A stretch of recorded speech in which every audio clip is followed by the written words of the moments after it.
Death Watch.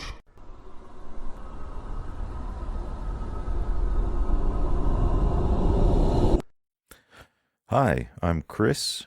I'll be your GM for tonight for this, the 21st episode of A Prophecy of Dusk and Dawn. I am joined once again. He was absent last week, but he's back and better than ever. Brandon playing Landon Velox, a dead nobleman who rushed foolishly into danger and paid the ultimate price. I'm Travis. I'm playing Hadrius Elenius Ordius, and I am now one of the chosen of Luna, and I shall fear no death. Well, when you died, she had to go with Plan B. Weak merchant from the south. Not very good planning, Luna. I picture him with a drawl now. Yeah, so that's me. That lady's a real moonbat. Luna the loony. Anyway. Jono. If you could see the pain on my face right now, you guys would all be in tears. I'm John playing Jardine, a.k.a. Dane Glass. Maybe that's backwards, I don't know. As in honor of the 21st episode and Landon Velox's death, I'm going to be playing drunk today. Oh, awesome. Not really. I could be. All right. So I got a note here. First thing first. John, roll 1d4. Uh-oh. 1. Oh, no. All right. You gain back that many hit points to your fractured arm and your main hit point pool. Yay! Let me reset your timer. 10 more days for the next one. Healing is hard. It is. I also think we shouldn't have made it a broken arm or a fractured arm, because you could have healed that all back in 1 week. Kind of not a fracture then. All right. And then I do have another note. I spoke with Travis earlier about it, but we are changing. I'm nerfing. Let's just call it what it is. I'm nerfing his nudge power that I gave him. On resistance tests only, he will use 1/10 of his POW, or he will add or subtract 1/10 of his POW to the roll. This will essentially be the same thing as with any other roll of him just adding his POW, because it will equal out about the same. Alrighty. That's it for my notes. Landon, 6th of New Summer. A chilled breeze stirs you awake, and you're aware of a light weight resting against the right side of your body. Opening your eyes, you are first greeted by this vast starry sky that hangs over Luna's realm. Looking downward, you see the top of Luna's head resting against your shoulder, one arm draped across your chest. She appears to be asleep. And do I remember how I got here? Yeah, I don't like when important things suddenly become fuzzy in your memory, but it does feel like more like a distant dream or a nightmare, where it's kind of not completely forgotten. The effects of it still might haunt you. Maybe even years later, you might suddenly be reminded of it. But the fear, the actual terror that you were feeling has almost immediately subsided, and it does feel like a distant nightmare. Especially here. I mean, Luna's realm is like calm personified. Just kind of cool and calm and far, far away from any rotten mouths that want to suck up your soul. All right, so then I'm looking down at Luna. She's like got her head on my chest. And I'll say, am I dead? You hear her make a noise, like someone waking up, and she kind of looks up bleary-eyed at you. And then she looks around kind of surprised. She's like, sorry, it's been some time since my attention has been so divided. It's more tiring than I remember. What was your question? Am I dead? Yes, you died. The priest sent you to his god, and I was barely able to pull you out from that realm. So you saved me from hell. No. Hell in this would be the abyss, getting sent into, and this. No, it's not the abyss. It's the maw is something that is a fundamental pillar of reality. It eats up the souls and kind of reshapes them and spits them out again at a different place and time. It's part of the cycle. It's one of the four things that birthed our reality. I don't know much about it though. I was kind of born later than the initial gods. Well, I'm sorry that I failed you. I was trying to save Duke's Low. I didn't realize how outmatched I was. You did not fail me. Unfortunately, this is what you are. This is not the first death you've had. I think you suspect that. For you, death isn't the closing of a door. It's just a hindrance. It will only slow you down. I would avoid the priest of the Maw, though. He bypasses the Bridge of Souls. He sends you directly to his god. I see. Yes, I'll not forget what he looks like. But what do you mean? I'll be reborn now as a child? No, you will awaken shortly. Oh, okay. Death is barred to you. Your soul is anchored to your flesh until I say otherwise. I see. There will be changes to you because of this. But for the most part, you will retain who you are for a time. Well, how may I serve you? What comes next? Hey, wait a minute. How many times have I died? I don't remember dying. How long have I been like this? What's the other times I died? I don't remember dying. In the grove. Oh, I died there? You did, Landon. You died. You ran through. I need to quit dying. Thankfully, Leodin, my fateful priestess, was nearby, and I sent her an idea to search the clearing. There she found you and drug her back to her cottage. But yes, you died that day. I see. Unfortunately, she wasn't able to reach you in time, and you bled out. And that was when I locked your soul to your flesh. Okay. Well, what is it exactly that you expect from me? What is it you need me to do? Somewhere out there, a group of peoples that I cannot view, they block my vision, are beginning to weaken the locks that bind the seam and keep the abyss at bay. These locks also kept me and the other gods at bay.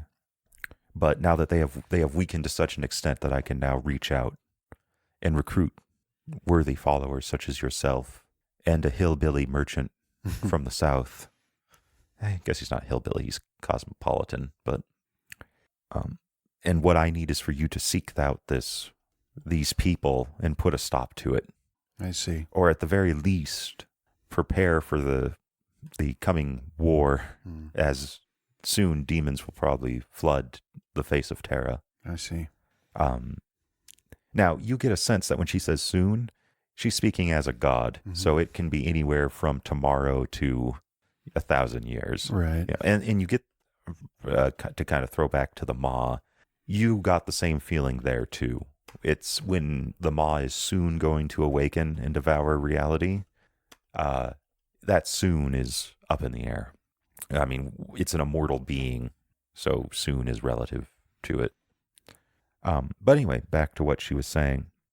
Somewhere to the southwest, a reeking miasma of decay and disease hang over Damas Solis, and I believe it is there that their headquarters are. Unfortunately, you died, but I believed that had you not, you would have marched there at the head of an army and sought out these, and I would have then told you to seek out these cultists. Now, unfortunately, those who know you in life will know you for the creature that you now are. Oh, dear. I suppose that's not good. They very much would think you an abomination, I'm afraid. I see. Well, how much time has passed? Not even a day. It feels like a whole lot longer for you. It felt like your time in the Maz realm was a lifetime and more. Maybe there's some way I can talk my way out of it. You are my champion, dear Landon, and I believe that whatever action you take will in the end be the correct one. Excellent. I can do whatever I want. You can. It'll be correct. And if it wasn't, I wouldn't do it. But when you first awaken, you will be in a weakened state. Okay.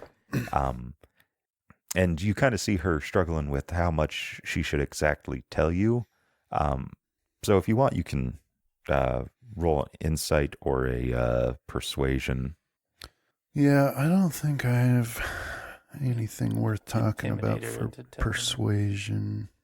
Command her. Yeah, let's see. No, it ain't worth. I'll try insight. All right. Okay. Success. Yeah, there's something she's not talking about your state, what you are. So you can kind of guess already. You are some sort of undying thing. Yeah. But there's some stuff about that you're thinking she's not telling you. Well, you know, Luna, the more information you give me, the better I can fulfill my purpose. She kind of gives a nod, and she's, when you are killed and resurrect, it will take a toll on you. The long years will take a toll on you. And eventually your humanity will erode. I see. There are ways to stave it off. There are creatures like you, like the priest that killed you. He would be one. That you can, for lack of a better phrase, feed on to stave it off. I feed on those type of creatures? You feed on anything with a conscience. I see. But they would be the easiest because that, like you, they have 1 foot on the border between the living and the dead, and which is where you now stand. I see. A normal person, if you were to try to feed on them, you would, but it would be a prolonged and struggle-filled session, because it's not the consumption of the flesh that you go for. It is the consumption of humanity. It is, you would be eating what makes them a sane, conscious person, a person with a conscience and with a drive. And as you fed on that, you would watch them fall into madness. And that will be your future, however, if you do not. I see. But creatures like yourself that have 1 foot in the living of the dead, or in the realm of the dead, the spirit and the living, it is easier for you to feed on such creatures, and it is also easier for them to feed on you. So what she's saying to you, Landon, for lack of a better term, or out of game context, is when you resurrect yourself, you're going to convert sanity into hit points. I see. And eventually you will run out of sanity. Unless I regain them by feeding. Yeah. Okay. And that's we'll work on that later. There's going to be some other stuff because you are under Luna's blessing. Make a new power. And for that power, you will call it a lunar revenant, which is what you now are. And tell me when you've made that. Okay. All right. So at midnight each day, if you're dead, you resurrect. To resurrect, you minus a point of sanity for each limb that you have lost, or not limb, but each body part that has lost hit points. You minus 1 sanity to take it to 1. And that also fills your hit point pool, right? And then you wake up. Okay, a point of sanity for each limb that's been damaged? That's been reduced to 0. That essentially that you led to your death. Okay. Right? Yeah, I see 0 downside in living as recklessly as possible now.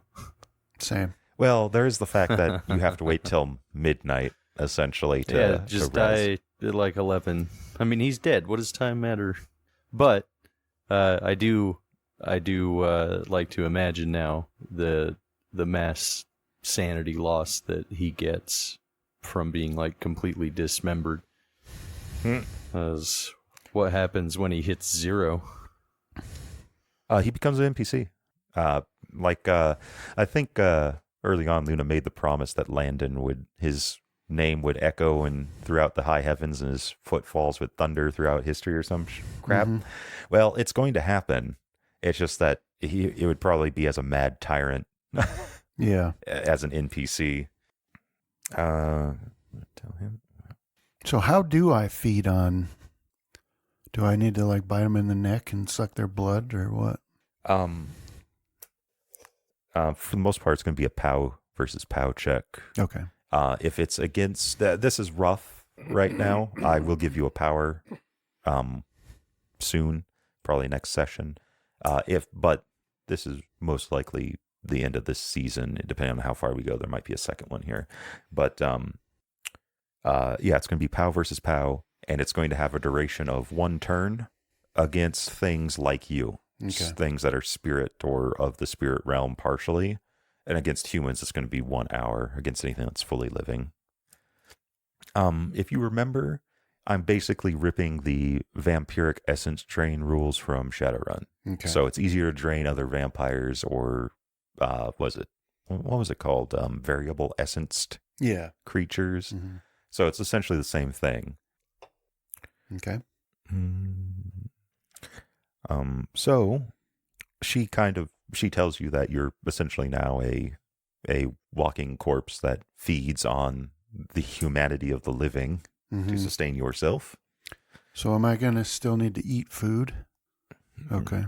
What about breathing? It will put you into a dormant state if you do not. Okay. And of course, time now has no real meaning to you. Yeah. Okay. So how do I free myself of this curse? I will free you when I feel that you have completed your duty. I see. Okay. Well, sooner started, sooner finished. That's the spirit, Landon. So when you say that, she stands.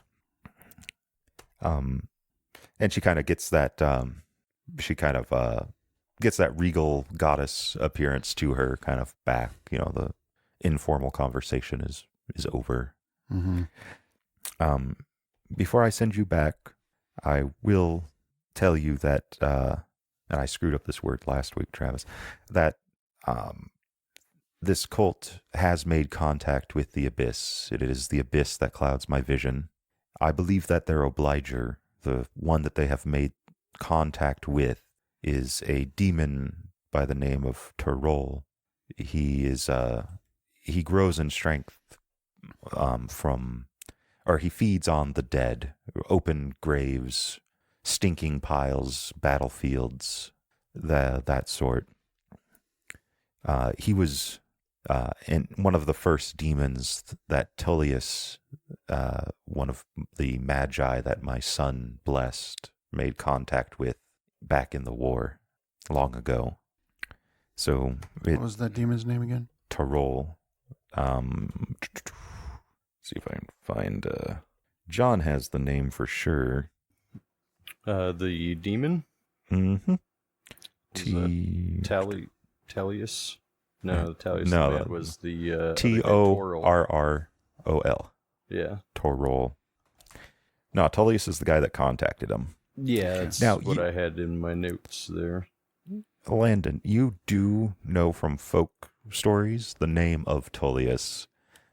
He was one of the first that knelt on the edge of the Cunabula and sought Solar's blessing, and he was elevated because of it. And in those folk tales, he lived to a ripe old age, and Solar took him personally across the Bridge of Souls, or to the Bridge of Souls, in some happy-go-lucky, uplifting tale. Mm-hmm. But she's telling you that was not the case, that he made contact with the Abyss and made a contract with a demon And then she goes on to say that he, when my son found out, he sought out Tullius and eradicated the cult. But by that time, they were more than too far over a line that had been crossed long ago. And they had begun to sacrifice villages and towns to their obliger. Okay. So this demon is no stranger to Terra and to humankind. So he is one that has in the past, is what she said. He's one that it has in the past sought out human contracting. It's something that he does. A lot of demons don't. They're kind of mindless. Yeah. Okay. All right. I will find them and I will destroy them in the name of Luna. All right. So Luna extends her hand out to you. It's time for you to once more walk among the living, accent there. When you awaken, you will be in a weakened state, and I have tasked others to see you safely on your way. Awaken, she commands. Okay. If you wish, I have a note here, you may attempt to resist this command. No. Okay. So immediately your vision fades to black and you feel yourself fall away from Luna's realm. As your soul draws nearer to your body, you feel a deep cold permeate throughout you, despite the feeling of a blanket draped over you. Then it hits you. Pain. From your nearly destroyed right arm, from the holes barely beginning to stitch themselves back together in your chest, causing you to breathe shallow, lest they flare up into even greater agony. From everywhere on your person, you feel stiff and bruised. When you try to move, you find that you are bound in some rough cloth, strips of it. As you lay there, under this blanket, you begin to hear. Sorry. You're bound in rough cloth. We'll take it from there. Sorry. You can't really move. You can try some strength tests. I'd make it difficult at best, because of your right arm being destroyed. And so it'd be like a strength resistance versus the cloth to try to break it. Okay. Let's see. You do hear a faint prayer being spoken off to your left somewhere. Okay. It sounds panicked. And then I guess if you're... Hey, let me out of here. You try to speak, but your tongue feels like a kind of like a spongy chunk of wood, dried. It sticks to your teeth, and your vocal cords are also dry, and they refuse to give proper speech to your words that you cry out. And so it essentially is a hoarse groan. Yeah. I was imagining Donald Duck. Yeah.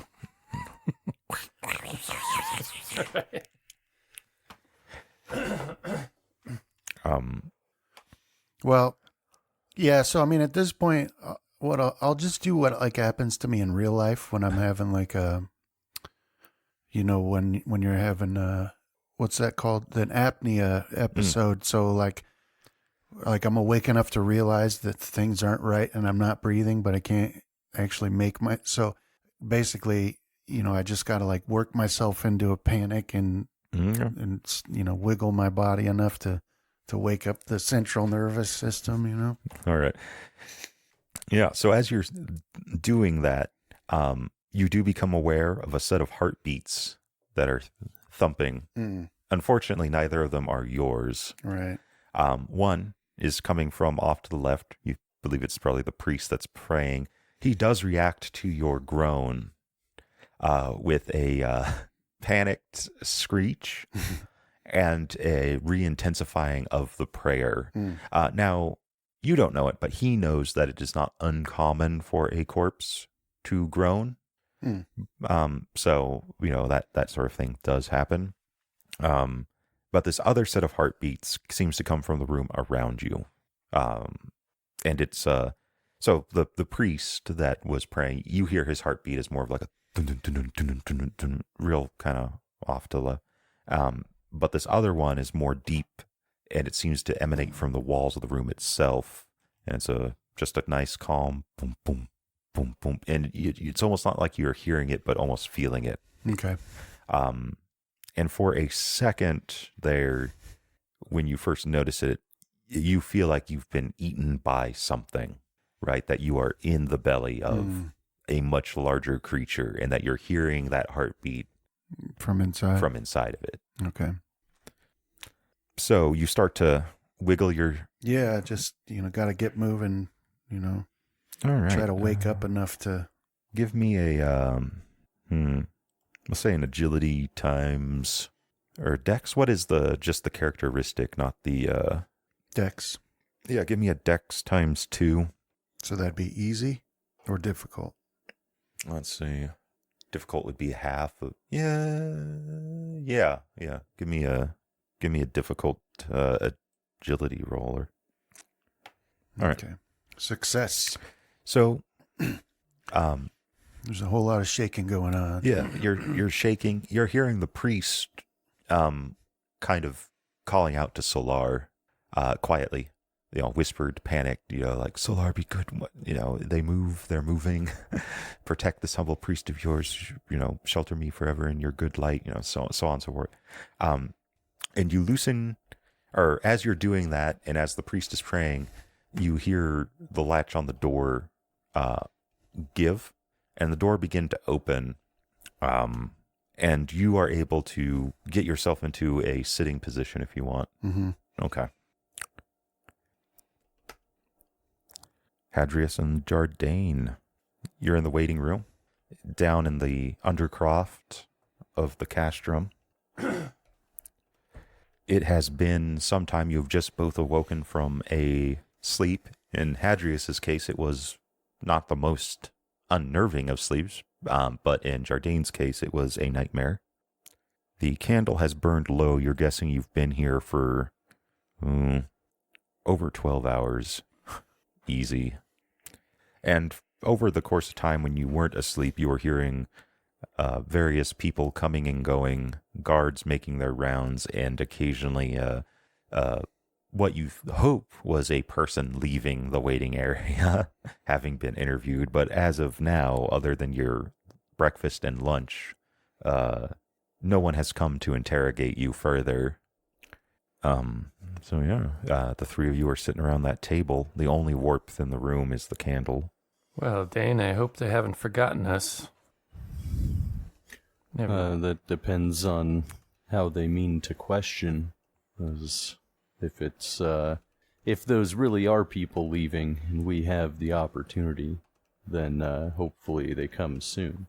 But if they're taking them even deeper, then I would prefer that we wait.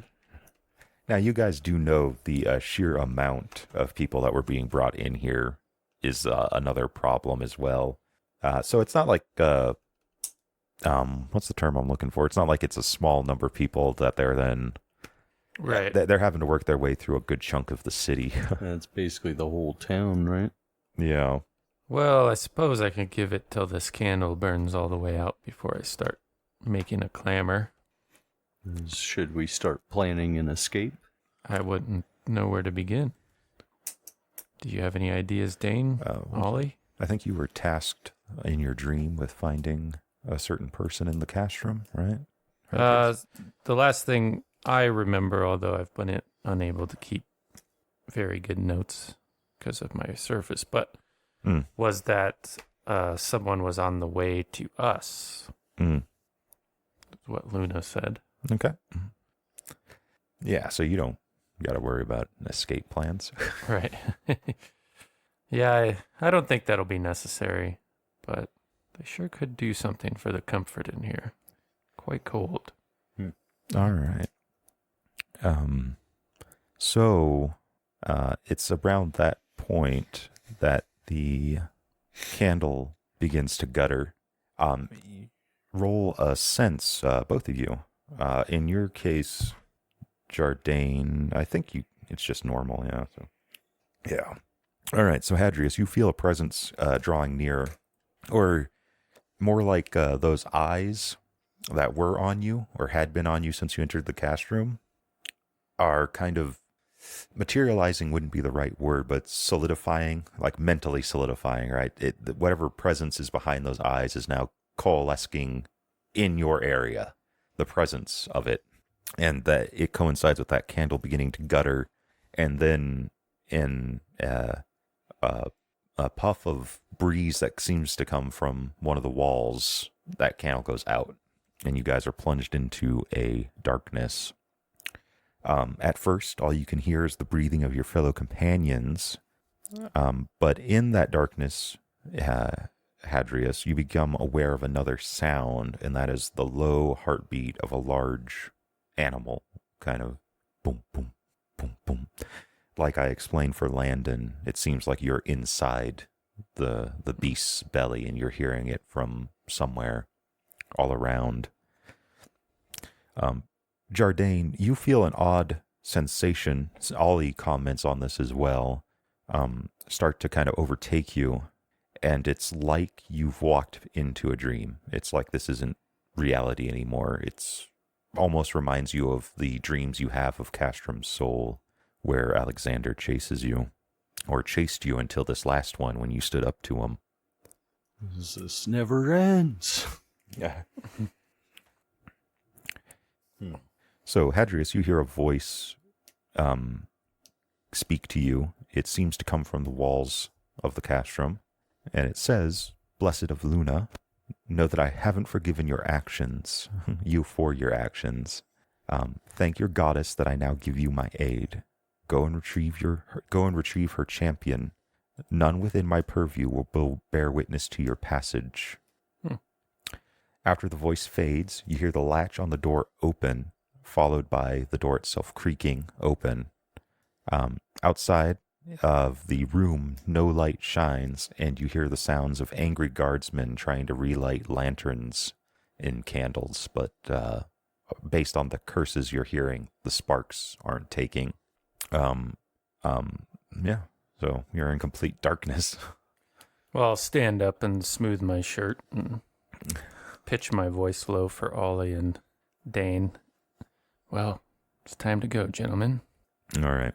When you stand, you see a faint nimbus of light surround you, and it extends. What's your size? Let's see, 14. It extends about 14 feet out around you. I'm also, if I can see the faces of Ollie and Dane, trying to gauge whether or not they heard any of that voice. They did not. Jardine could have felt a presence, and probably did feel a presence near you, but he wouldn't have heard it. And unless you spoke back to that voice, which you didn't. Right. Yeah. So you do not see nimbuses of light around them, but Jardine, you see a nimbus of light around yourself that extends out your size in feet around you. What sort of new magic is this? Well, I'll tell you what I know of it once we're free of Castrum. Bosiphus devilry. I don't know that I'm much for it either, Ollie, but I don't believe we have much of a choice. We seem to have gotten ourselves mixed up in the highest stakes of all. But you only have one choice to play, so let's go. I'll stand up and follow Hadrius to the door. All right. Yeah, now I'm using my knowledge from my dreamlike thing to navigate to where I think Landon will be my plan anyways. Yep, that's actually what I had. Oh, dang, I forgot that the TV's there. I just stabbed it with the They're pen. not ours, so I don't know. All the better. I don't think I went through the bubble wrap. All right, so to navigate based on your memory, you can do an idea or not or no roll. Okay, we'll do idea, just normal. Mm-hmm. Failure. No memory of this. You can spend You can push or you can spend PowerPoints. Yeah, I only have the one. So I Oh, guess yeah, that's I right. gotta You've push. been a I've little been- junkie. Yeah. I'll He's have been to try for the changing push. fates. Success. And now Okay. he's changed his own. So, much like in your dream, you navigate the halls of the castrum. As you go, so first off, you pass through that big room. You're able to see the guards, but they don't seem to be able to see your light, nor do they hear you when you walk past them, or your voices if you speak to each other. I have a note here that Ollie does not like this, any of it. And unless you guys want to experiment, I can just leave it at that for what the guards can and cannot hear or see. I'm not in the experimenting frame of mind. All right. I'm good. I'll just pass as quickly as I can You don't. to where I'm supposed to go. You don't question strange escape magic. Yeah. It's not the first time. Of course, I've never seen it so blatant as this, but Alrighty. So you make your way through the darkened hallways of the castrum's undercroft, following the path that Luna had showed you. In your dreams, occasionally you hear the panicked sounds and confused voices of other people lost in this darkness. At one point, you pass a servant trying in vain to get a spark to take to a wick of a lantern, and as he does, he prays to Solar, pausing only to state that this doesn't seem real to him, that he's wandered into a dream. So you find yourself standing outside the door where the nimbus of light had led you. So well, I'll head towards the door again, expecting it to open of its own. Twice now it's occurred, and I've become accustomed. But I'll stop just short of smashing my face into the door before I try the latch. well, roll luck. Well, I guess we'll see. Success. The castrum senses your you feel the castrum roll its eyes. It's got some googly eyes on the outside. So you hear the latch give once you near it, and with a creak the door begins to swing open, and your nimbus of light pours into that room just in time to see one of the corpses on the table sit up. Do I know? Necromancy is forbidden. You hear Ollie say, "Solar, be good." Calm yourself, Ollie. This is all going according to some logic. You hear, Landon, a voice as that door creaks open say, "Solar, be good." And then another voice, which you think you recognize, say, "Ollie, calm down." Yeah, so I'll just be like, hey, come on, get me out of this stuff. The corpse sitting on the table says, its head underneath its death shroud, turning towards your direction. I don't like that either. Ollie. I'm trying to wave my arms.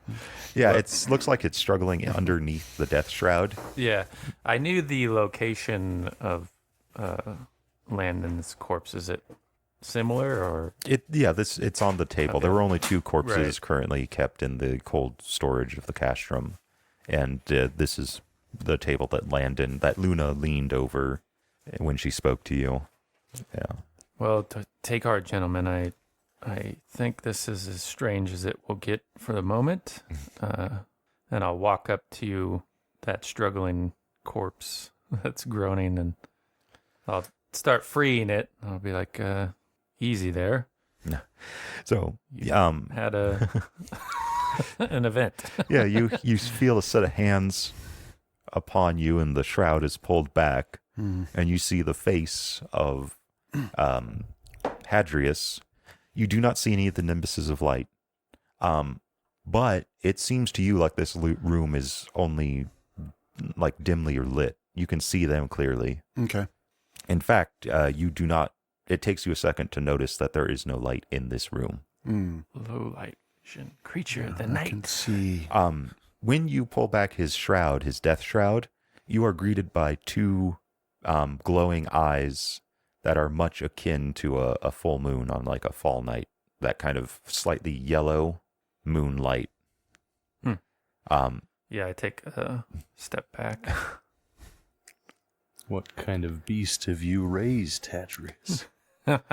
It is not anywhere similar. You do not get the same feeling as the priest Right. eyes. Those are sickly and foul. It's not exactly good. You wouldn't call it a good thing, but Well, it's I'm not of two vile. minds of things that remind me of the moon for a long time now. So that's what the step back's for, but then I'll steel myself and continue on with my task. I'm probably talking to him to alleviate my discomfort. Yeah. I feel we should start off on correct footing, Landon, if you are still Landon. I bear some responsibility for your death, for which I am sorry, but not complete responsibility. I mean, your own actions did. Yes, every man must answer for his own actions, but I just want you to know that something I did set the table, so to speak, and you ate the meal like a glutton.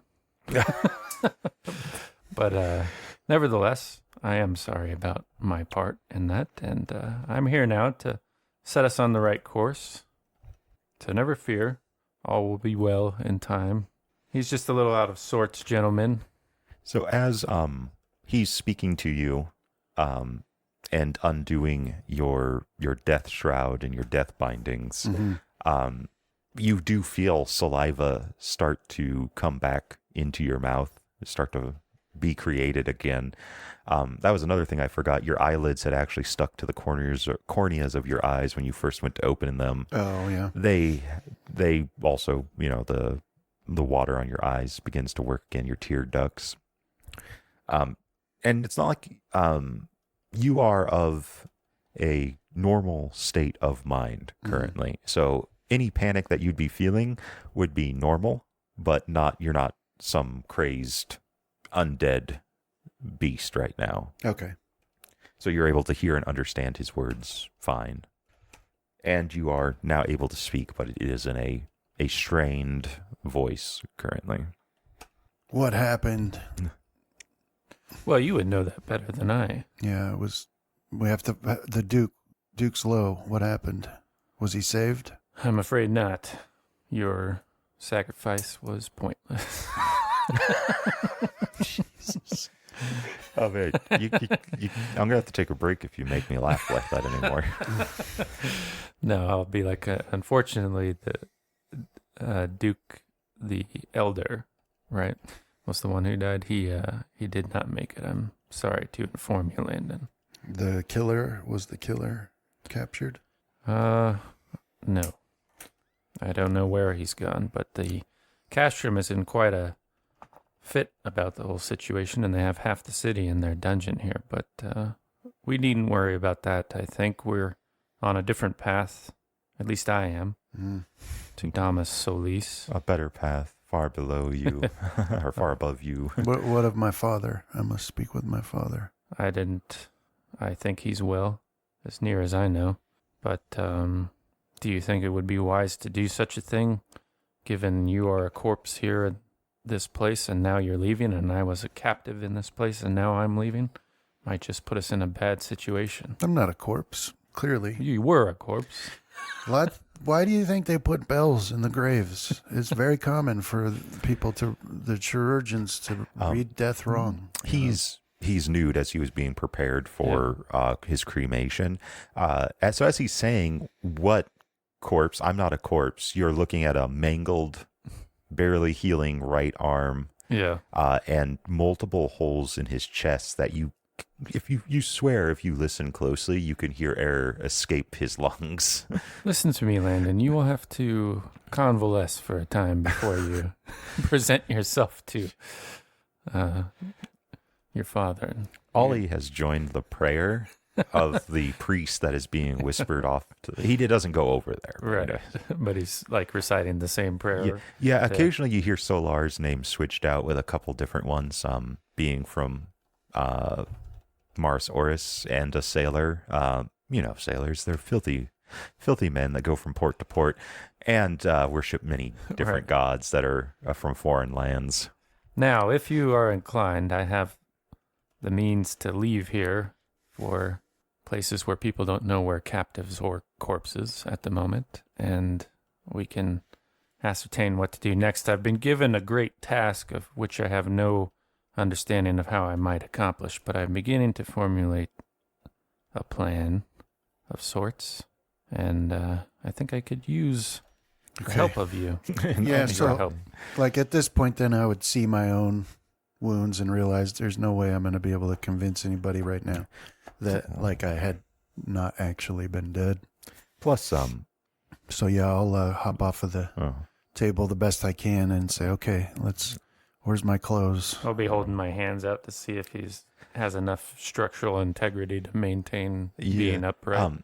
Like you notice a weird thing, like the entire back side of his body is black, essentially from bruising because all the blood pooled. Mm-hmm.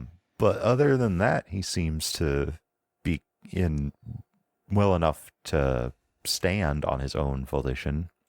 I can't very well run through the castrum naked. That said, there is a pile nearby at the head of the table. There are two, one for each table. They do appear to be a pile of clothes that would have been used for your cremation. Okay. All right, so there's the set of clothing near at the head of the table that you are laying out on, and as you look around, Landon, you see that this room is full of iconography of Solar. This is where corpses are taken to be prepped. Next to your table is another table with a death shroud on it and a corpse underneath it. Who is this? I'll rip the face open. You reveal a pale, wet skeleton. Yeah. Or you said face. The death shroud? Yeah, it's low. The elder. Yeah, figured. He's been eviscerated. I think that's the right word. It'll work for this one. Groin to sternum. Where's my sword?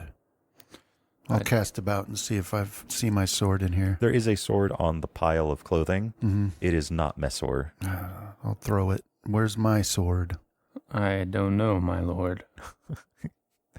When you throw it, you hear that priest yelp off in the distance. You can see him. Mm-hmm. He's a slightly older, middle-aged man, put past middle-aged slightly, and he's just kneeling in the far corner praying.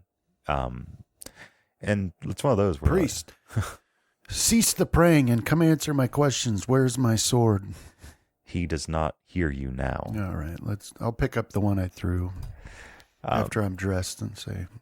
Yeah, but he is looking around like at the sound with unseeing eyes, and that maybe you're starting to realize more and more that this room is absolutely pitch black, and you are seeing in it fine. Okay. And for game purposes, you have 75% like low light or dark vision, whatever you want to call it, as part of your lunar revenant state. And so what that means is that if it is 100% pitch black out, you only get a 25% penalty. Okay. As opposed to 100% if it was someone that doesn't have that dark vision. Right. Okay. I think I did the maths right there for everyone. So this is a ceremonial saber. It does not have any of Mesor's bonuses to parry or attack. Okay.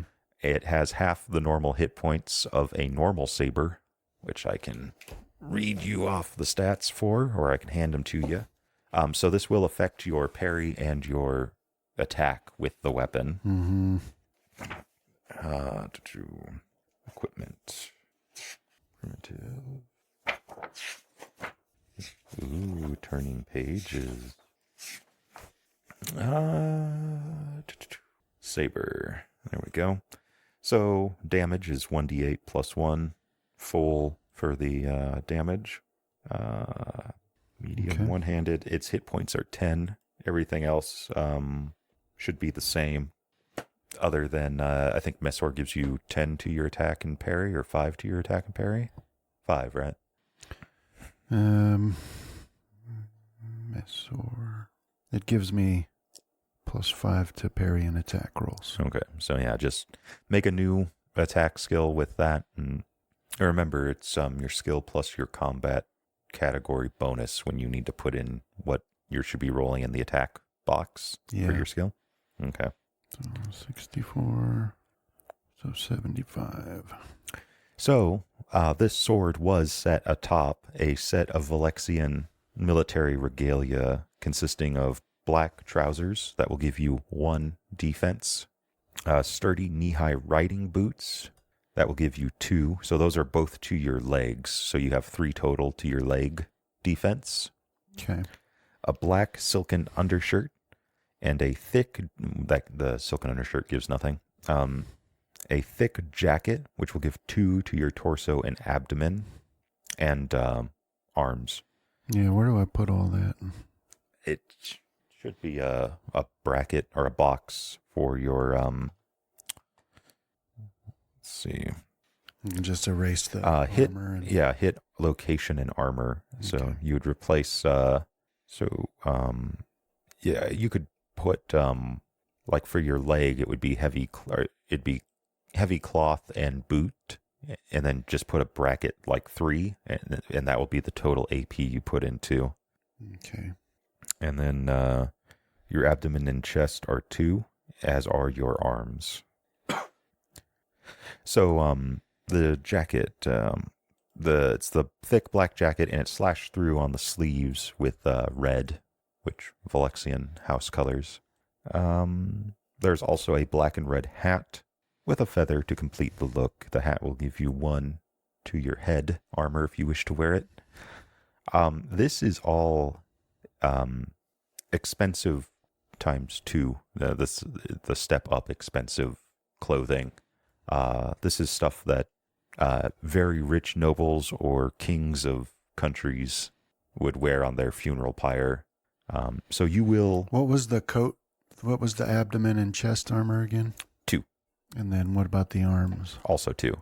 All right. So then the trousers and boots was 3. Yeah, because you're getting additional... It's like 2 for the pants, 1 for the boots. Yeah. Okay. As for Mesor, as you've already thrown a tantrum over, it's not there. It's a family heirloom, and you guess that your father, it would be in his possession to be sent back north. Mm-hmm. That said, Hadrius, you're standing nearby. Just the weight of his clothing is enough to almost buckle him. Well, I'll give him some support. Ollie, get over here. Right. Hold him up. Help the revenant Okay. stand. I think we'll just get you a good hooded priest robe. Might be better for being out and about anyways, given your state. Maybe less bothersome to carry too. I'm feeling stronger. Yes, but it's the way you look, my lord. Well, anyway, let's get moving. All right. Yeah. Let us go. All right. So again, the scene plays out. You walk through darkened hallways. As you walk out this time, there is a maidservant off to your right who's feeling along the walls. She doesn't respond to your footsteps, but if the door opens or closes or is moved, she'll respond to that. Oh, wait, let's do this before we go. What? My arm was mangled? Yeah, your right arm was reduced to 0. It wasn't severed. And so now I would have it at 1? You'd have it at 1, and you would minus 1 sanity for that. Okay. Now you can use it like a nunchuck. Where is my sanity? There it is. Okay. And then your chest was also reduced to 0 after your arm was mangled. And so that would be an additional 1. And you gain 1 to your total hit points is for each spot healed as well. Mm-hmm. So was it you were down to 0, so now you're at 2. Okay, perfect. You do get a feeling, however, that if you wanted, you could dump more sanity into this healing process. You probably wouldn't be able to heal yourself to full, but you could probably get a better jump start on it, but it would come at the cost of more sanity. Yeah, no, let's see how far I can get this way. That said, your standard blessing of Luna healing is still in effect. You can feel her blessing still about you. It's not like she cursed you with a different thing. You are now both a champion of Luna and a undead revenant monster who will eat children at one point, probably. Right. So I'll still do the 1 a day regeneration from Blessing of Luna. Okay. So Hadrius leads you at your pace, which is fairly slow, but not completely. You're not being carried. And you're beginning to feel some strength return to you. Your chest and arm are a constant, in constant agony for you. Yeah.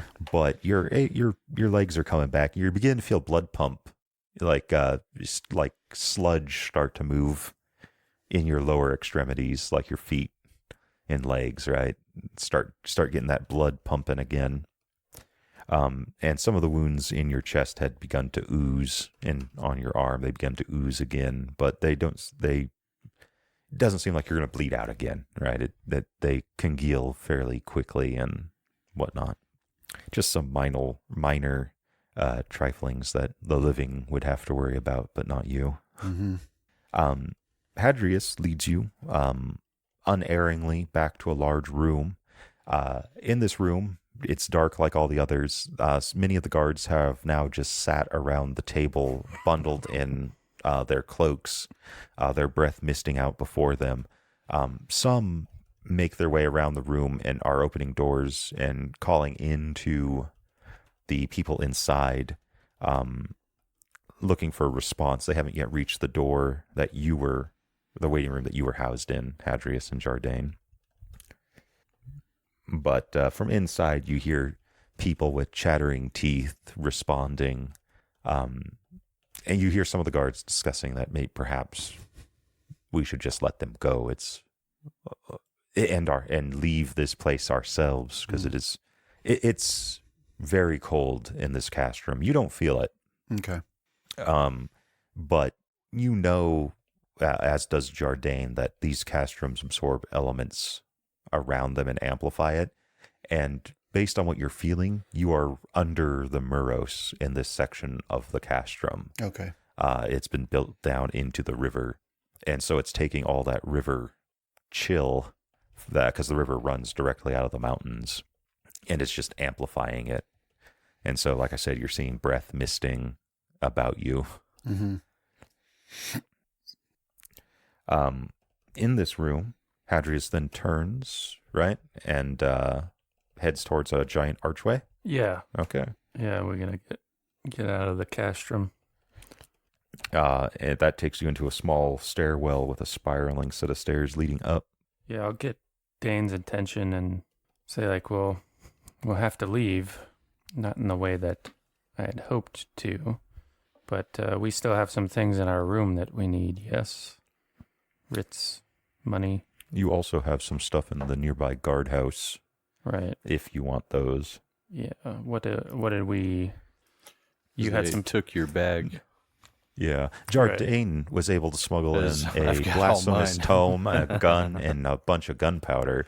But you gave up a set of rune stones. Yes, I think we'll have to try to get those back. That can be arranged. But then once we're out of here, we'll have to get our stuff from our room, and then we'll need a horses or a wagon, perhaps. And maybe it'd be best if we divided our attention so we can get out of Castrum Low as quickly as possible. Should be the evening by the time we get out there. It's I guess technically it'd be very early morning. The next day after we were arrested. 6th. Okay. Yeah. I think that's the correct day, right? It was the 5th. Yeah, 5th New Summer was yesterday. Yeah, so it's Landon's kind of slowing you down. And navigating with only about 14 feet in front of you is also kind of burdensome. Right. So you're figuring it was probably about midnight when the little candle went out.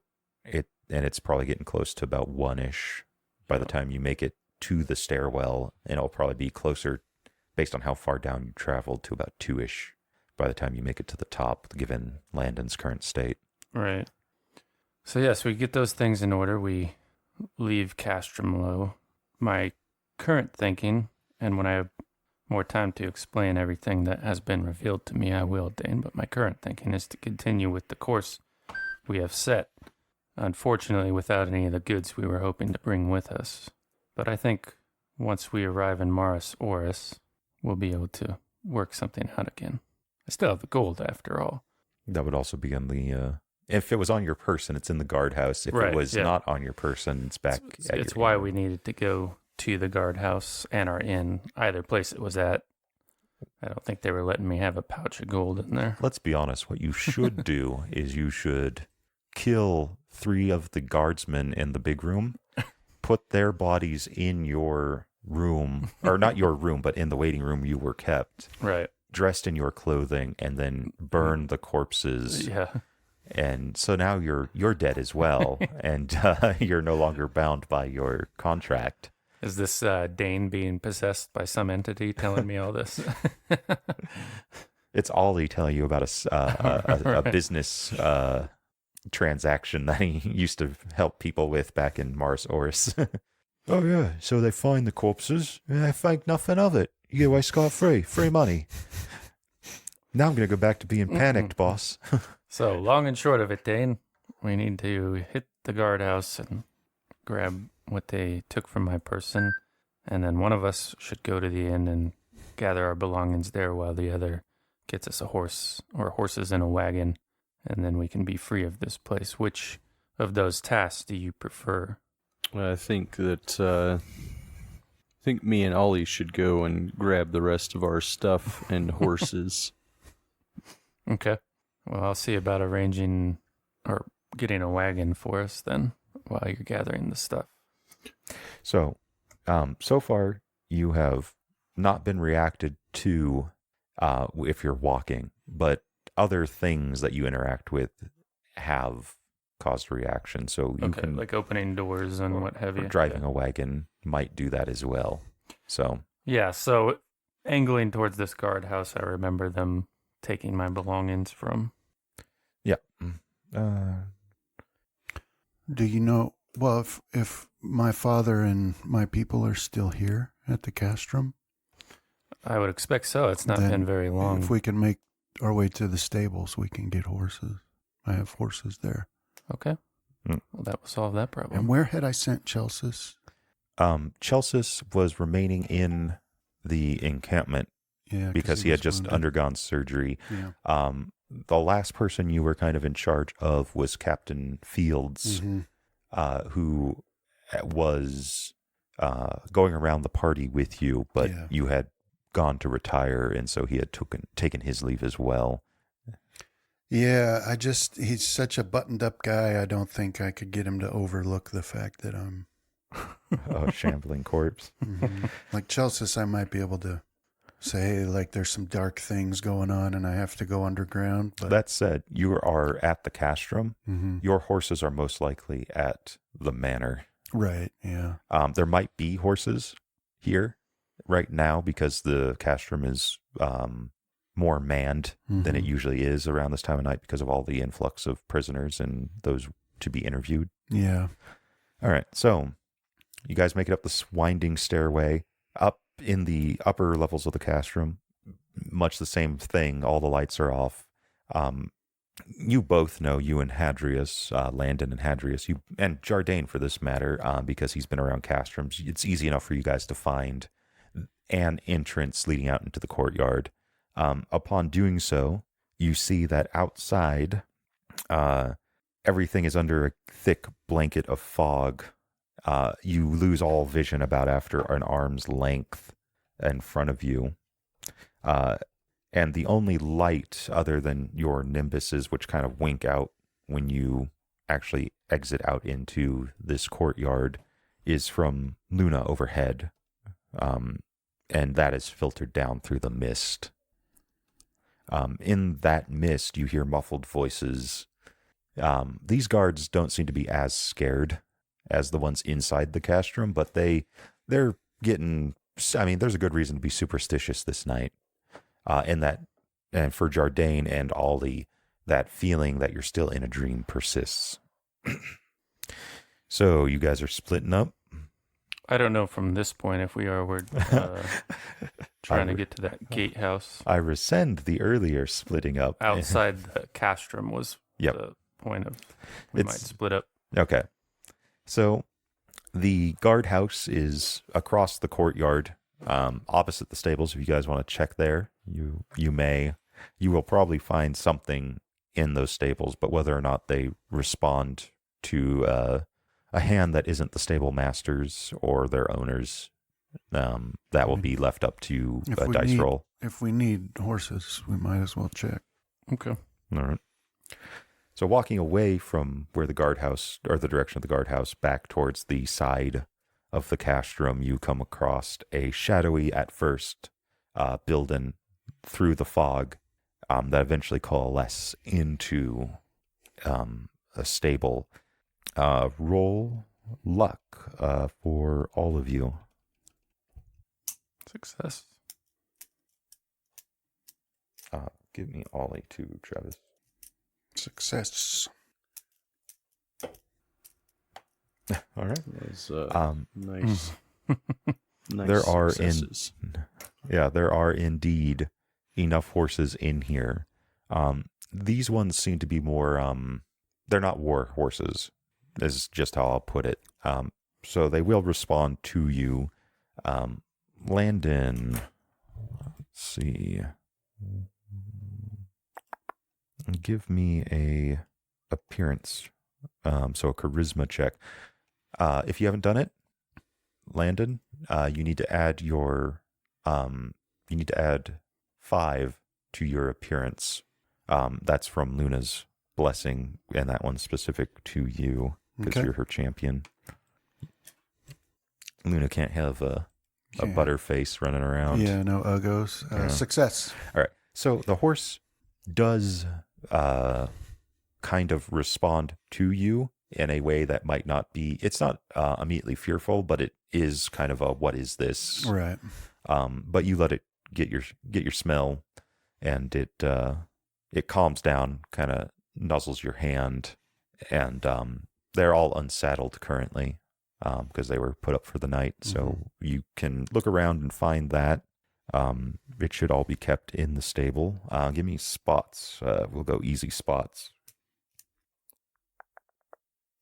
Yeah. Oh, failure. So, Hadrius, you don't. Find a well, I'll be grumbling. I'll be like, I'd much prefer a wagon. Feel safer on those. Although I suppose I shouldn't, given recent history.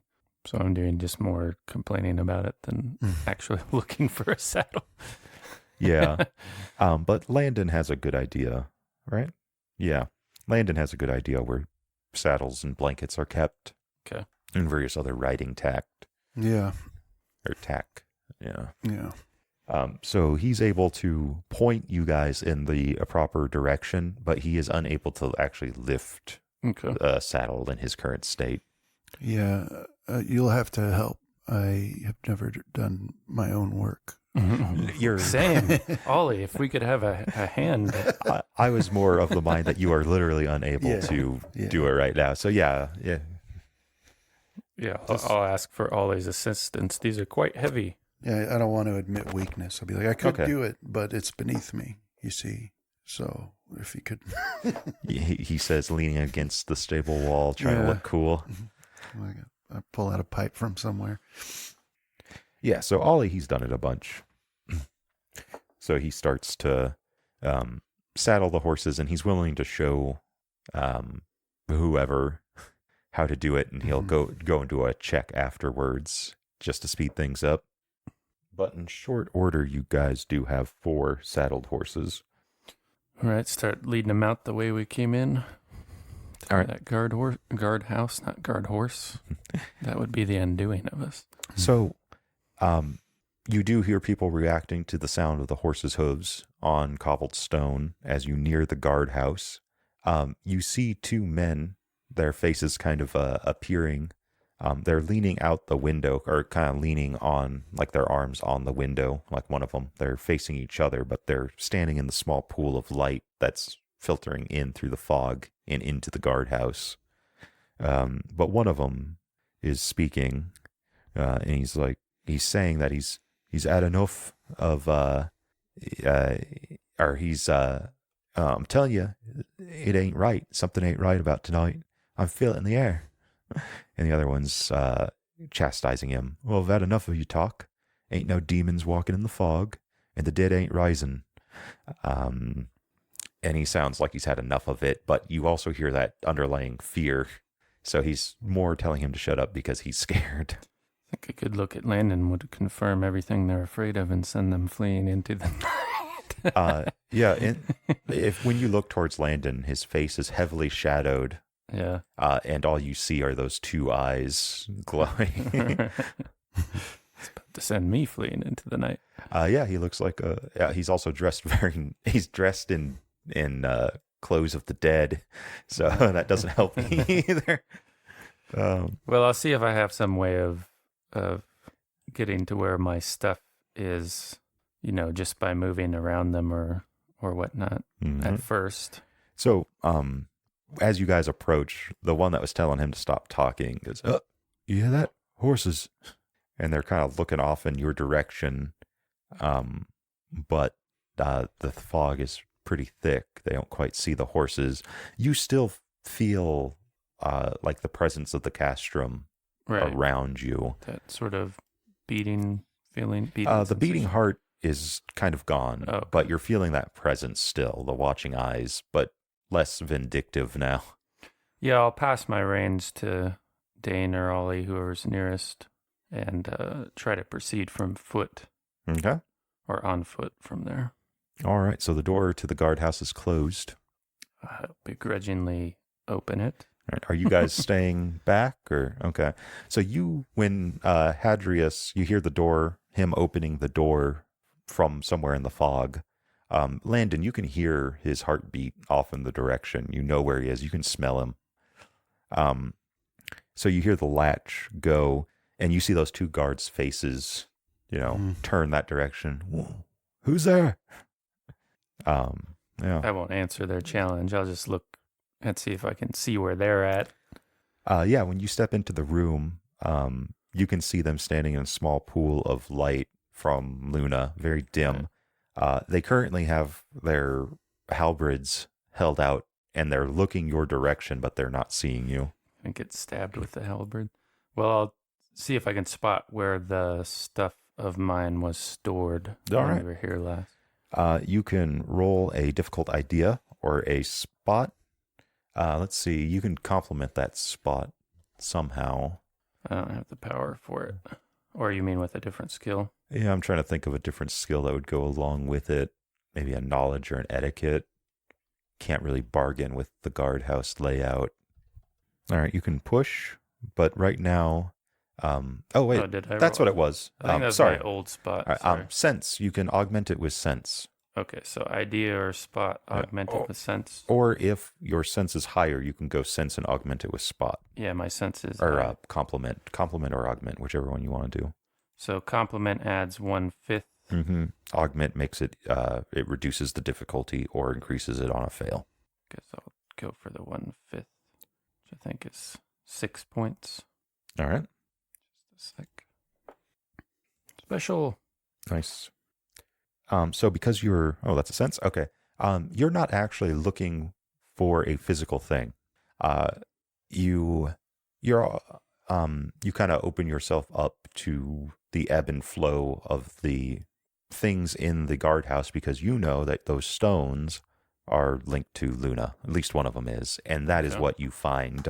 You see it glowing from a kind of like a cupboard off to one side. There are multiple cupboards along this wall, and they just have a bunch of different items stashed in it. And you see the faint moon-esque or lunar-esque light glowing from a bag. Well, I'll drift over to where that is and grab up that bag or put it in my coat. I forget what you had them in.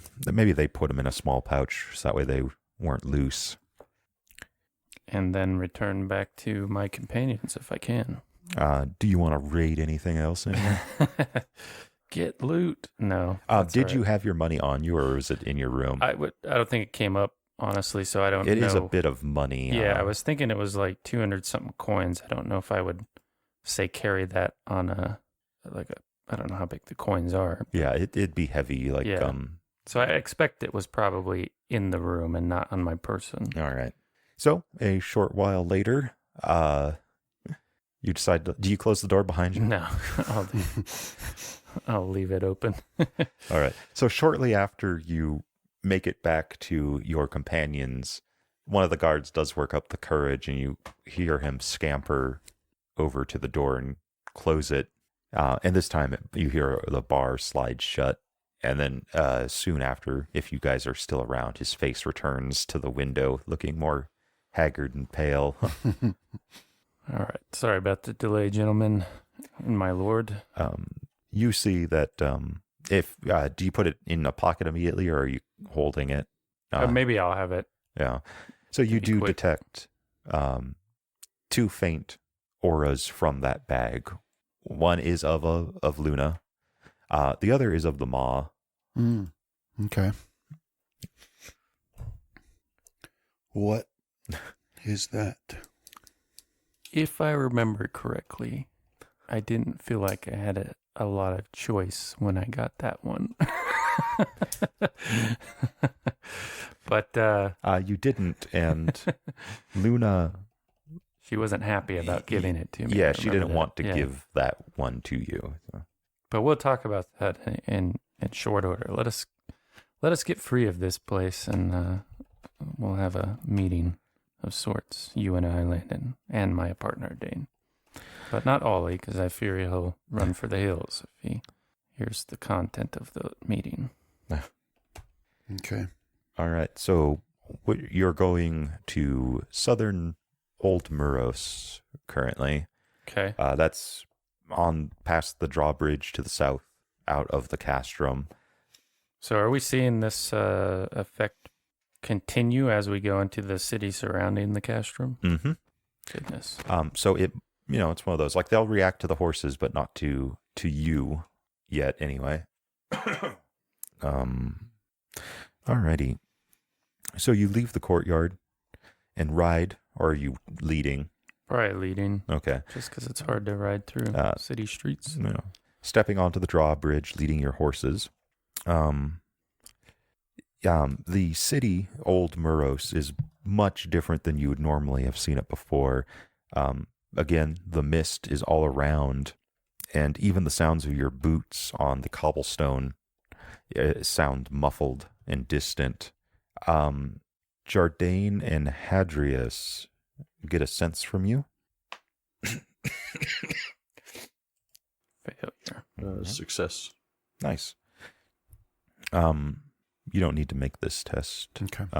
For this one, Brandon. I have a note there that says it. So you guys find the city empty, its citizens having long sought their beds. And as you're walking through these streets, you notice that as you're walking through the streets towards the wall that separates Old Muros from New Muros, you feel eyes upon you. You feel this as well, Hadrius. A glance towards the windows of the old or even ancient buildings that make up Old Muros show you that some of the windows have had their shutters opened.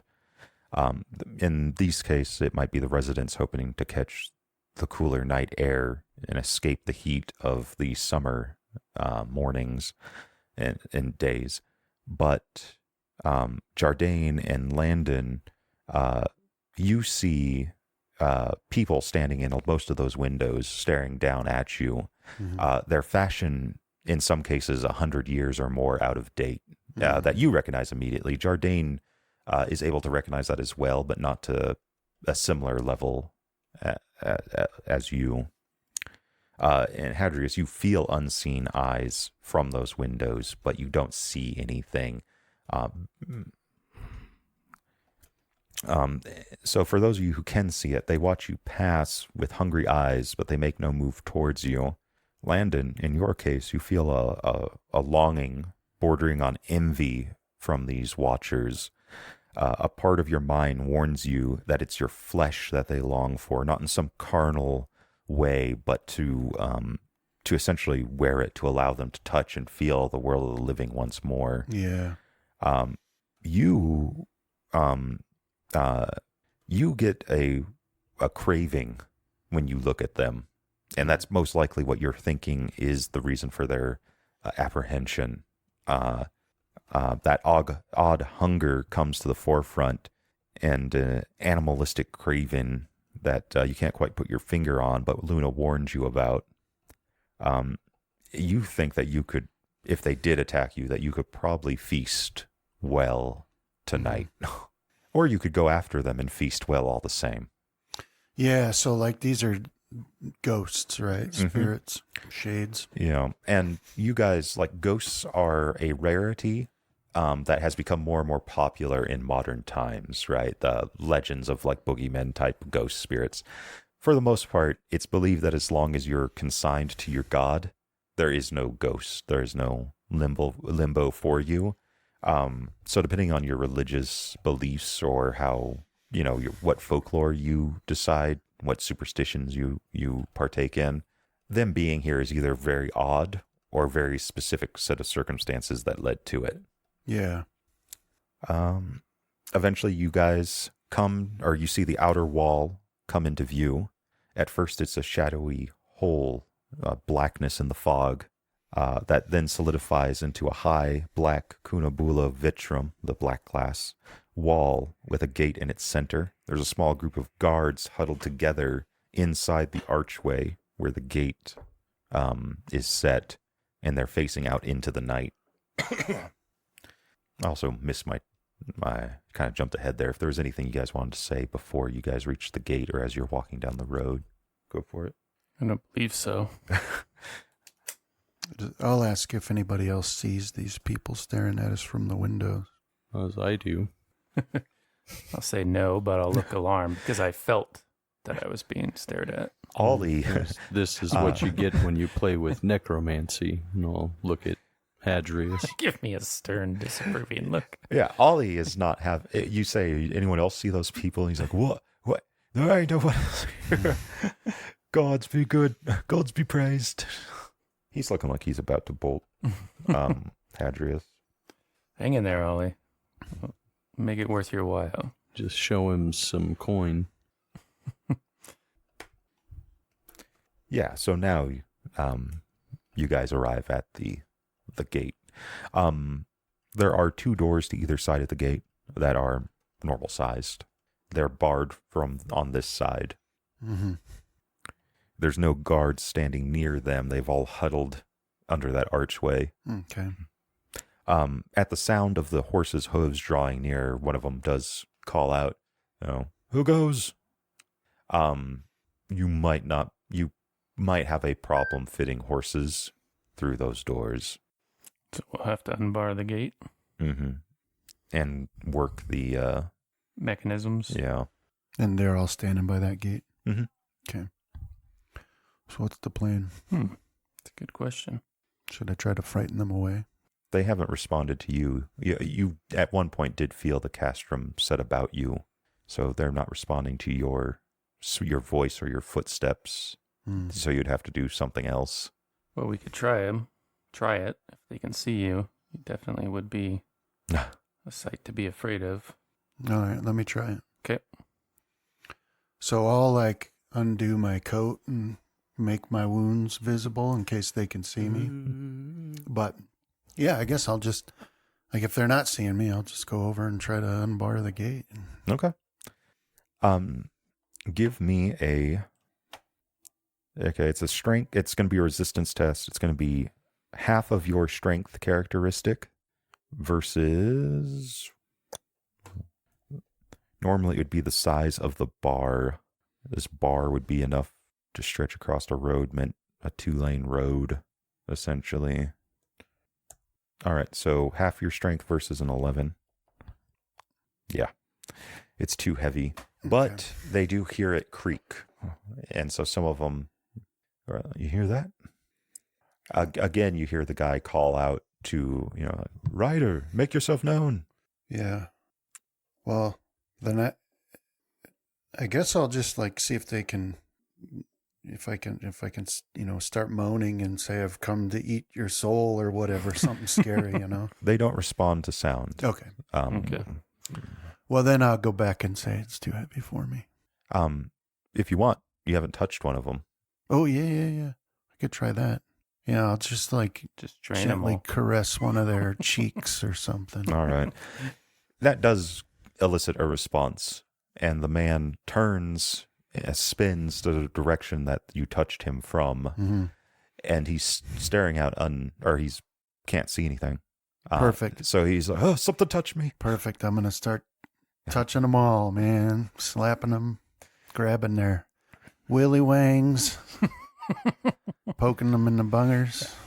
He's a noble, Atreus. It's par for What's course. that game the Japanese play with the 2 fingers? 1,000 Years of Pain. Jam it up their butt. Yeah. Oh, sure, Ollie, that this is perfectly normal for men of such It is my caliber. noble right. I'll say necromancy and shake my head again. Yeah, basically just, jostle their equipment, touch them, push them, all that stuff to Yeah. get them freaked out. Good.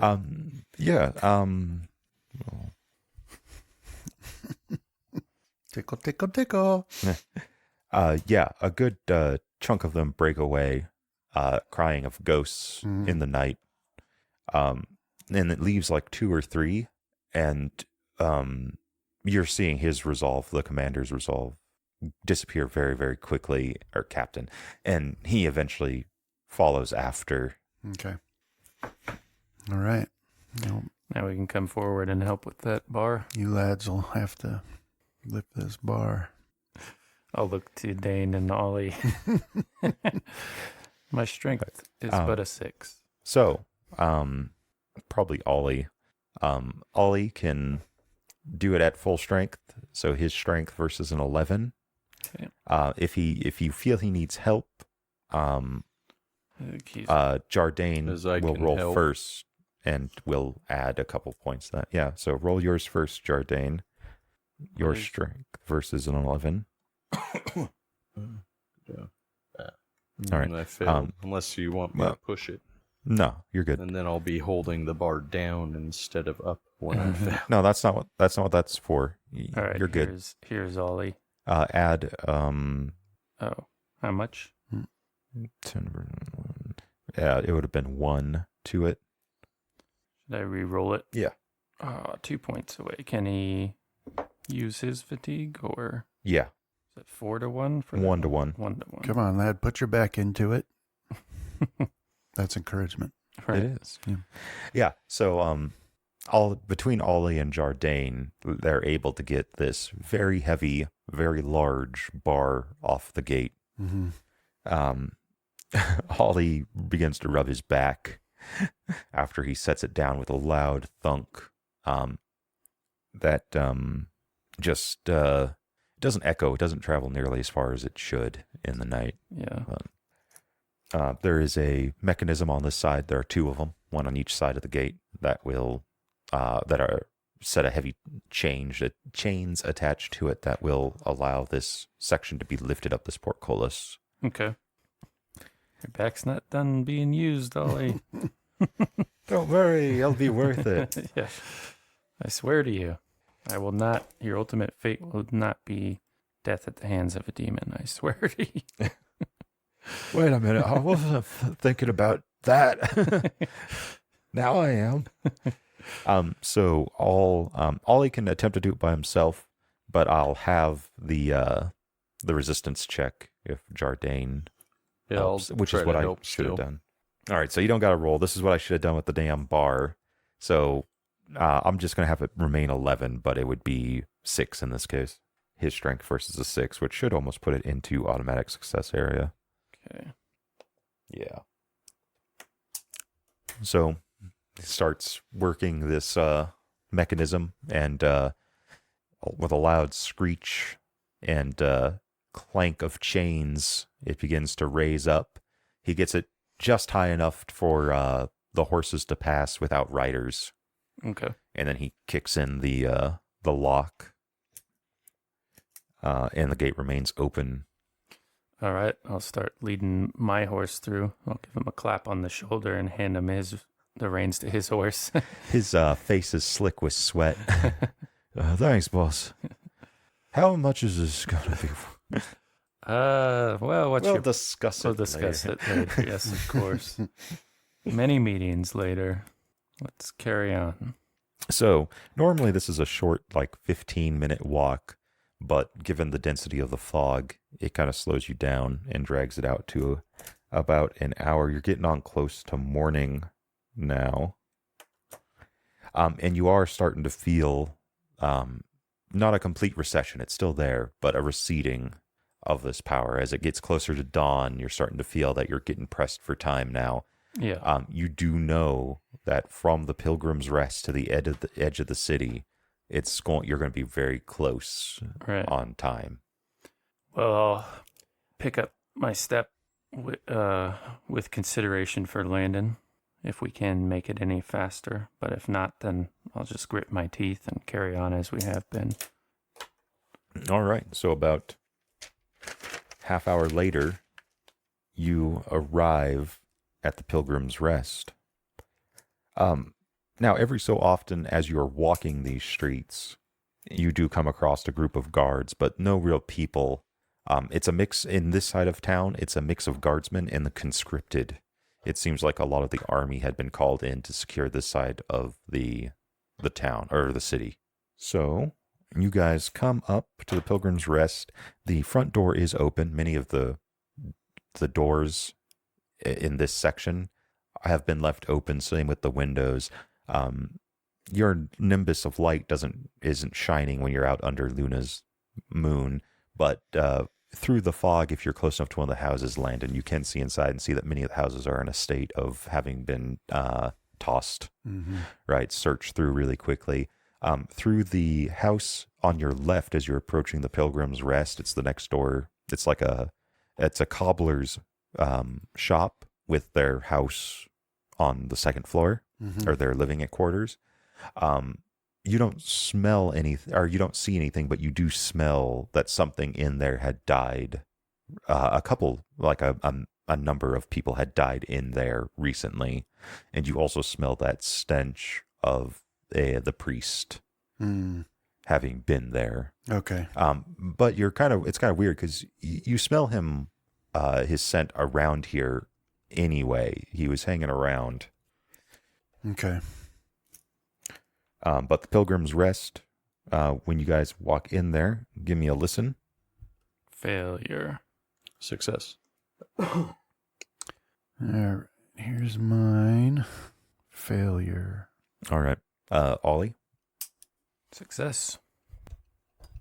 All right. So, who is anyone staying with the horses, or are you all going in there real quick? I think probably Dane and I should go in. Okay. Because I don't know if he had anything stashed away. All right. But we could leave Ollie with the Revenant and the horses. So, my name's Ollie. It is nice to meet you, Ollie. Should I have not given you my real name? Well, it's too late now. But you needn't worry. You'll come to no harm from me. All right. So, this listen was for those of you who were entering into the inn. So, Jardane, you and Hadrius enter into the inn, and for a split second, you hear a soft, muffled movement from upstairs that falls silent. Was like somebody is moving around, or Yeah, and very soft, like you barely heard it, and in fact, it was soft enough that you might not even have actually heard what you thought you did. Right? You just think that that's someone moving around up there is the first thought that springs into your head.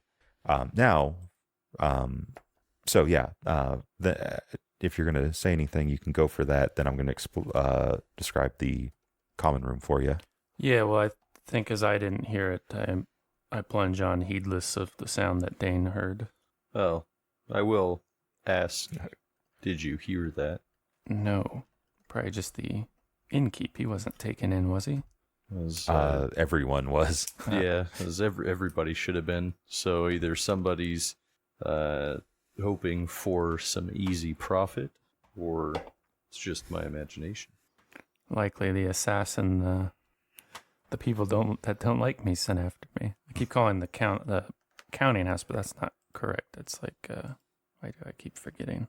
Oh, man, it's like the Numatorium Domus or something. Yes, the fellow I've made quite angry at me earlier yesterday. Yeah, well,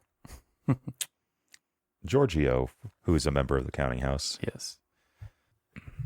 Well, I'm loath to cut our losses and just go, Dane. I have something in there I need. Now, money. Yeah. I will describe that the common room has soon to become a makeshift, like, headquarters for this section. Command both. Yeah, and many of the tables that had once sat around this area have now been pushed together, and there seems to be an evidence collection going on there, with piles of various stuff from different rooms piled up there that were suspicious. You can only see the dim shape of it. Well, I'll move closer to it if I have that idea that they're collecting things of interest from rooms, and see if any of my stuff is amongst what's gathered there. All right. You find a set of files as well, positioned off to one side. It seems to be some hastily scrawled notes. Put those in my pocket. Yeah, just as itchy, tasty. Sorry. Old joke, Resident Evil people. Is it a list of people who were staying here or something like that? It's a list of people who are staying here, as well as the 5 people that were murdered in the house next door. Their names were gotten. It was the cobbler, his wife, their children, and their apprentice that were found murdered and desecrated by some unknown means. And he has some of the symbols that were carved into them on the piece of paper. And some of those symbols match very well with the chakram that is sat near it. Hey, that's mine. So it's kind of like, what is the connection? Right, yeah. Why would a merchant carve 5 people up? Yes. Well, I'll set it back down for now. It's likely that Not our problem.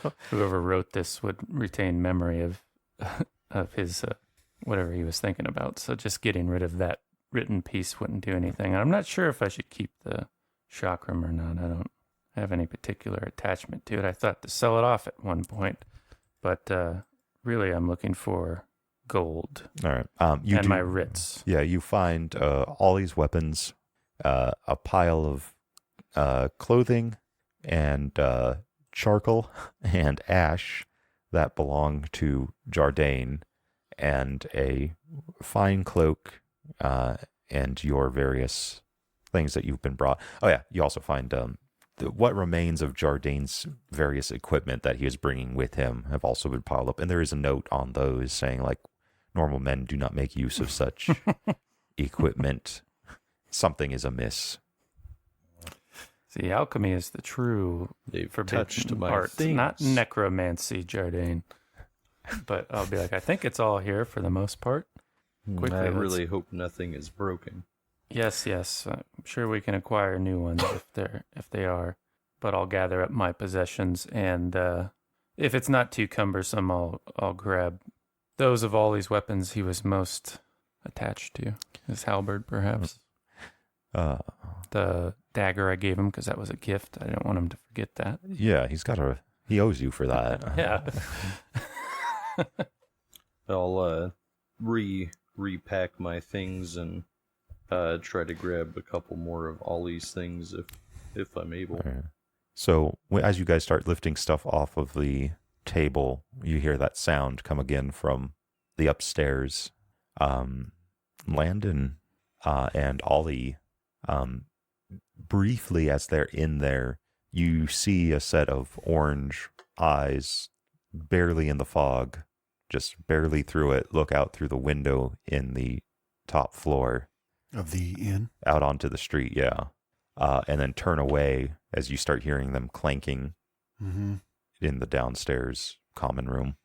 Yeah, well, at that point, then I'll step inside to warn him. Okay. You do feel that they might have lingered, those eyes might have lingered on you. All right. So, who's downstairs? Jardane and Hadrius. They're both down here. Yeah, Ollie remain. I'll stay here with horses. Yeah. Hey, there's somebody up on the top floor. I saw him looking at me. They have orange eyes. Well, I think we got what we needed. Okay. Then we should be gone. I smell the priest that killed me everywhere out here.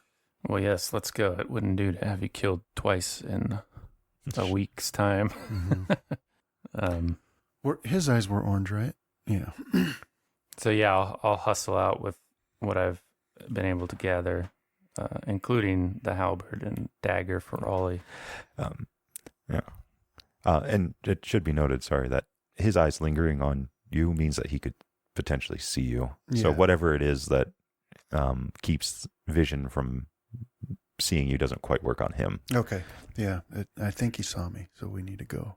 Dane, you have everything? Let's go. Yes. Ready to go. All right. Out onto the street. You guys start packing everything onto horses. If you do look towards that second story window, you will see him watching you. And because of that, or you can just say, screw the packing the horses and just go. Well, I don't think I have much difficulty in getting my stuff into it. Okay. I don't know if It's just Dane's all this taking any money. special. What do I do? Yeah. Well, if I was able to pack it up into my bags, it shouldn't be that difficult to head out quickly. Well, it depends. Are you taking all of your various equipment? And if we have, Because that will time. become cumbersome. That will be that's up to you. It will become cumbersome trying to get that all attached to a horse. No, I guess I'll take my bag with my clothes All right. and let's make sure I didn't have anything else that I wanted. How big would that repair kit be? Mechanical repair kit. You can take one essentially, and you could tie it to the back of the saddle. Yeah, After that, it'll start becoming cumbersome. that's what I'll take that. All right. You erase the others from your character sheet. Okay. Ollie just straps on his weapons and he's ready to go. He'll help you onto the horse. Yeah. So as you are mounting your horses and preparing to take off into the night, you see those eyes once again appear in the second story window. Landon, you start to feel something, some sort of power swell up in that priest. Mm. But as you guys take off, you feel that you might be able to break free of it before it actually manifests into whatever it is supposed to be. Okay. Yeah. Like we'll probably, at this speed anyway, be able to get away? Potentially, yeah. Okay. Okay. Yeah, I don't know what else I would do. But you're the only one that sees the guy currently. Okay. So Yeah, and like how far away are we now? you're just down on the floor or the street. You're still outside the inn. Oh, okay. That's what I'm saying. Okay. You see him walk into the room or up towards the window, and you begin to feel a swell of power from him. Okay. You think he's targeting Jardane, so he sees him too. He sees whatever illusion keeps normal sight off of you. All right, so then I'll shout, he can see us, and I think he's doing something. We've got to go. There you go. I won't wait. Yeah. I'll start going. Yeah. Yeah, All right. ride hard. Right. Safe. All right, so you guys take off at a gallop, or As fast as I can hold on. yeah. once you're in the saddle, you can kind of lock yourself in. Mm-hmm. Yeah, I'll just try to keep pace with whoever's pushing us, I guess.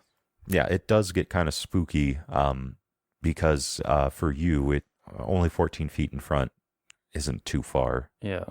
So if you guys want to keep going at a gallop, Landon, you don't got to worry about this because you can, well, there's the fog. So you will have to worry about it. It just will be easier for you. Mm-hmm. You're going to have to make a ride test if you want to keep going too far at this speed. Okay. And if you fail, you'll crash. Okay. And you'll probably die again. So, do you guys want to keep going at a gallop? Or do you want to slow it down? No, if it's at the point where I've got to do a test, then as soon as like he's out of sight, then I feel like we've gone a good distance, then I'll slow it down. Okay. So yeah, up ahead you kind of hear Landon telling his horse to slow once you guys get a good distance and the fog breaks or hides the inn. Yeah, I'll match my speed But yeah, to his. it was, Spooky. yeah. I'm just like, we should have got a wagon.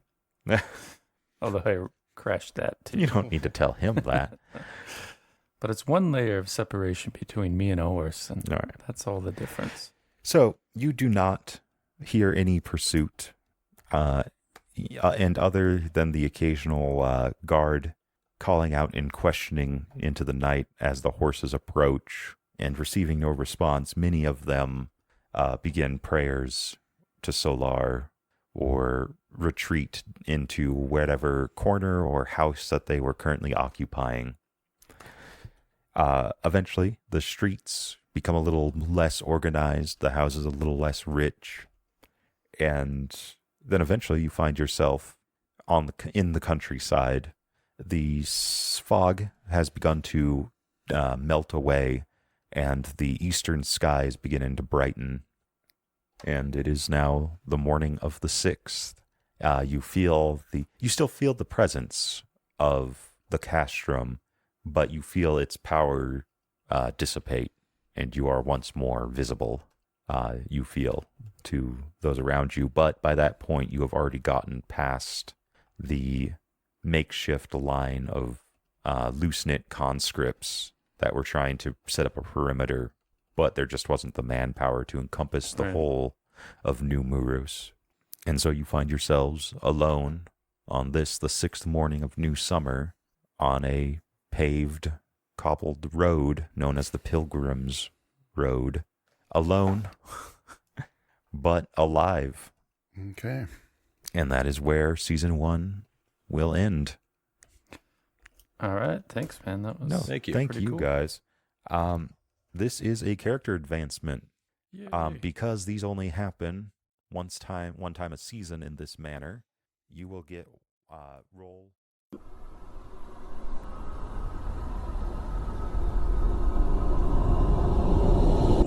This has been a Death Watch production. Thank you for listening.